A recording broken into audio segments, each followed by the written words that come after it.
Agronomist podcast with Kyle from Stall Agronomy. You never know what I may say or who will be on, but you know it'll be real because that's me.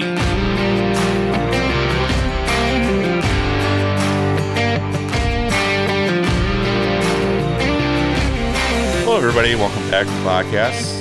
It's Kyle from Stall Agronomy, and we're recording on multiple things. It is just about nuts in my office right now. So I've got video on over here. I have got a screen that I'm recording along with, it's a lot of things going on all at once. But let's talk about SAF. And no, it's not San Antonio Fordham or whatever the heck, Stephen A. F. Austin, whatever university. It is sustainable aviation fuel, and that's all the rage right now as they came out with the rules for what we call the 40B, which is only going through the end of this year. What we need to worry about is the 45Z, which will be going on next year. So we'll scroll through this. So if you're watching on YouTube, you'll get to see what I'm seeing. If you're listening, I will post this online, at least a link to this.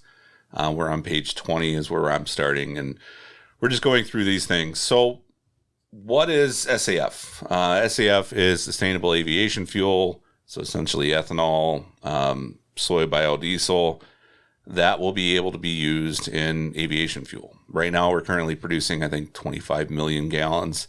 And as far as I know, it's only one ethanol plant, but in the future, it could be all of them because they want to have 3 billion gallons of SAF.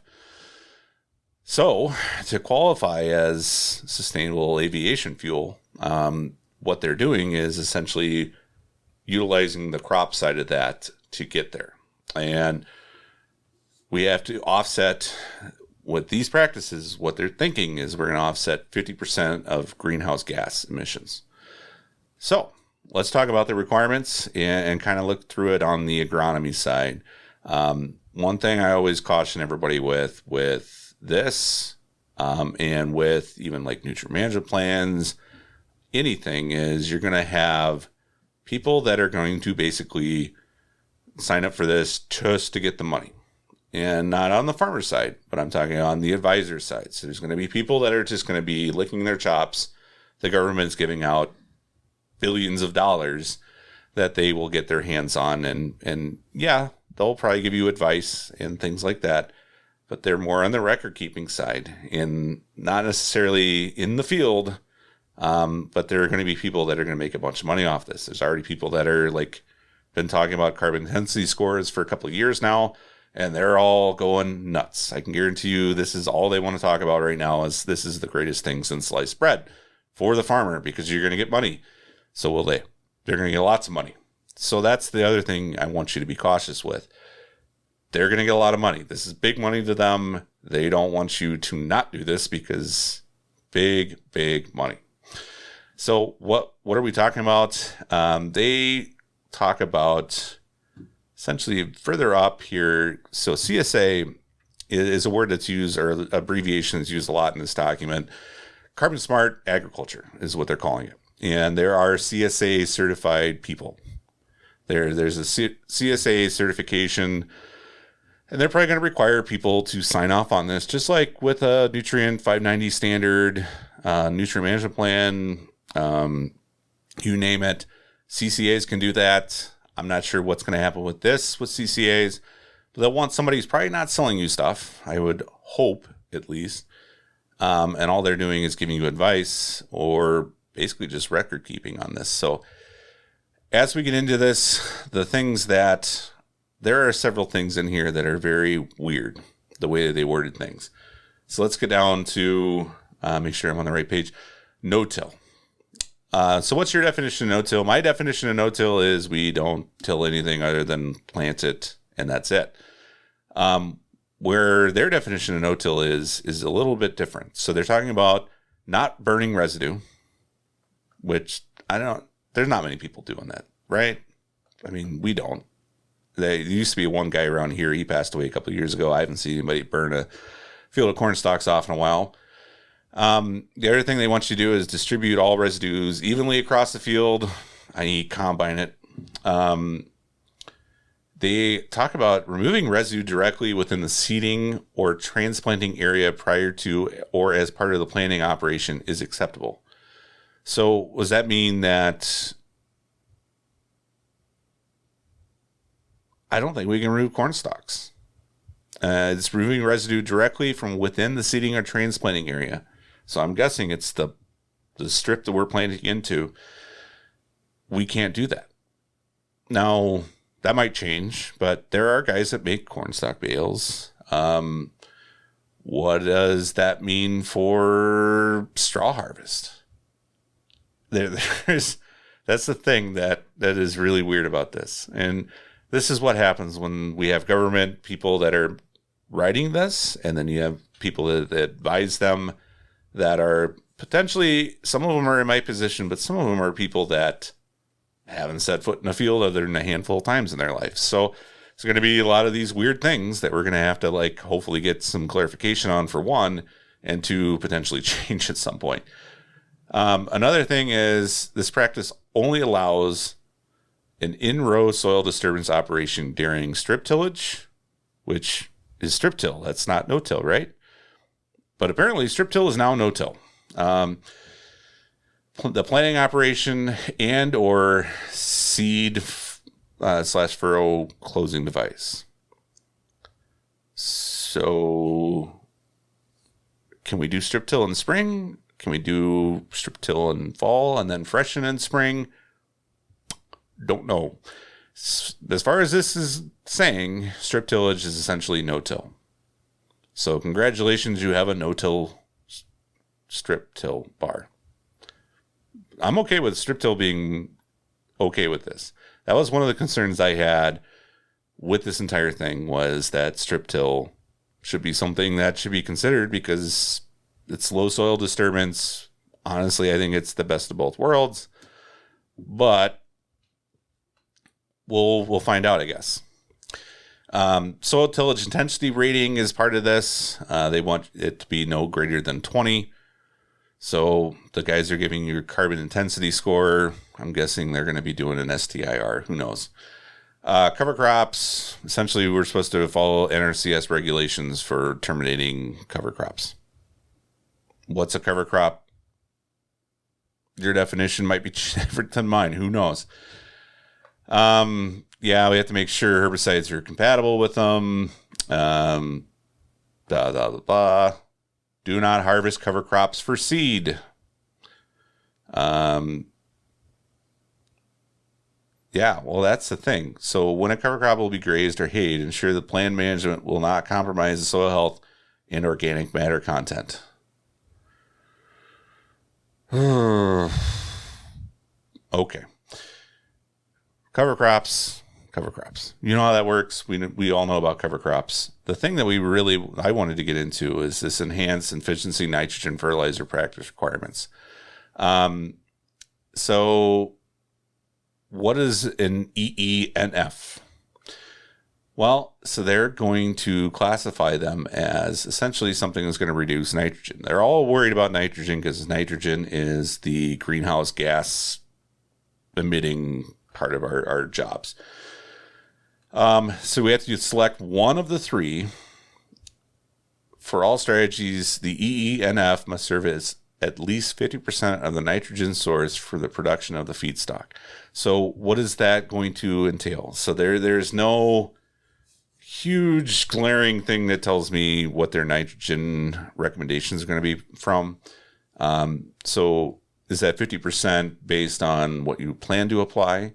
Is that 50% based on MRTN? Is it based on who knows what? And it's probably going to be MRTN, which get ready for lower nitrogen rates, guys, because MRTN always wants us to be like 140 pounds of N. At least in Wisconsin, it does. That could be interesting too. So practice one, nitrification inhibitor products resulting in delayed nitrification processes by eliminating the bacteria Nitrous simonis in the area where ammonium is to be present. So there are only a couple of products that are willing to do this. So DCD is one of them, nitropyrin's the other. Nitropyrin's N-Serve, also in Instinct.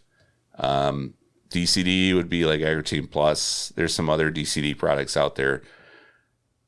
Those are the only ones you're going to be able to use. Where we're going to run into people that'll be kind of swindling you, and what we're going to have to watch for, and why you hire an agronomist most of the time, is the people that are trying to sell you like the old Nutrisphere, which is now repackaged in about 10 different brands, which only affects chemical properties, not Nitrous simonis.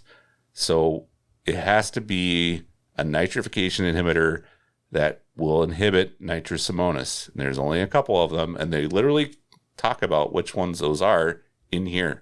So there might be people that will try to sell you something that is a nitrification inhibitor, and it's not. As far as most people agree and universities agree, some of those products won't be. So let's just say you no-till, you do cover crops, you buy Nutrisphere N, then you don't qualify. So if there's a lot of money on the line, make sure you know what product you're buying. The other part of it is, so strategy 2 is urease inhibitors. So we're thinking Agrotene on urea or UAN. Okay. Is it, once again, 50% of the total N? Is it 50% of MRTN? Is it 50% of what you want to put on? It's going to be interesting to see how this all plays out, but you don't have to do both. I guess you could, but one or the other, or a third one where you use a slow release, controlled release product. So we're thinking ESN, polycoated urea, polycoated sulfur coated urea, PCSCSU. Yeah. So a coated urea like ESN. So one of the three has to be 50% of your nitrogen, and then I guess we can just go nuts with all the rest. I have not read or seen this as much. This part is something that not a lot of people are talking about. A lot of people have been showing the record keeping requirements. Once again, CSAs and all this other crap. The one thing we might end it here a little bit. It does talk about actual nutrient applications and at minimum NPK. So I'm assuming you might have to have, in addition to this, a nutrient management plan. So you might have to have a nutrient management plan and do all three of these practices all at the same time, which would mean, at least in Wisconsin, MRTN. Yeah. The other part of this is, and a lot of people, a lot of the naysayers, which I'm not like a huge proponent of this whole thing either, but a lot of the naysayers are like, oh, we're going to have to keep it in separate bins, that you're going to pull into the ethanol plants or your local grain elevator, whoever buys your grain. And they're going to, this line is for SAF certified acres, and this one is for non. Probably not going to happen. You have to understand this is it's not a traceable thing, because we can't lift up the grain skirt and see what where it came from. Essentially, it's kind of like what we can't do with traits. We can test them. This we can't even test them. It's all a paper trail, right? So this is an offset deal. So you got to think of it like Miller in Milwaukee purchased electric offsets with a solar plant, solar panel farm in Southwest Wisconsin. That energy is not going from Southwest Wisconsin to Milwaukee. That doesn't work. What they're doing is paying the energy company to say that they're buying energy from that, and they're not using it, but they're using it on paper. It's offsets. So you could put all this grain in one bin. Doesn't matter whose corn it is, if it's SAF 40B approved grain or not. All it matters is there's 100,000 bushels in that bin, and if 50,000 bushels, say 50,000, half of it is SAF 40B or 45Z approved, 50% of that is that. it doesn't matter what bushel, if I took a bushel of the back of your truck, or I put your truck in there and somebody else who is or isn't, we dump it all in the same bin, you can blend it. It's no big deal. We don't have to keep it separate, but we have to have that paper trail. So don't freak out and think you're going to pull in and they're going to have a line for one and a line for the other. It's all going to be all about the paper trail and the electronic tracking, essentially, of your bushels. It's What do I think of all this? I can't tell you yet. I always talk about the early adopters will make some money on this. And at this point, most of us have already done our tillage. And so 2024, it's out the window unless you have all three of these and you live right next to the handful of ethanol plants that are probably going to take this. 2025 would be the year. Are they going to buy 3 billion gallons of SAF or CSA ethanol next year? No. The goal is 3 billion by 2030. So we got 5 or 6 years to implement this. Are all ethanol plants going to be doing this? No. Could a new administration come in and change all this? Yep. So while all this stuff is looking really interesting to some and scary to others, it could all change in a year. So I don't know what to tell you other than it's not affecting you this year. It could potentially affect you next year, but more than likely not. Do you need to go out and get a carbon intensity score and start working on that? Probably not. Carbon intensity scores are going to only probably be used essentially for the end users of this product, if you do all the other stuff that they're talking about here, or if you're directly selling carbon credits. Now, one thing that will be interesting is if we're doing this, can we still sell the carbon offsets for these practices? I'm guessing maybe not. It might be an either or situation.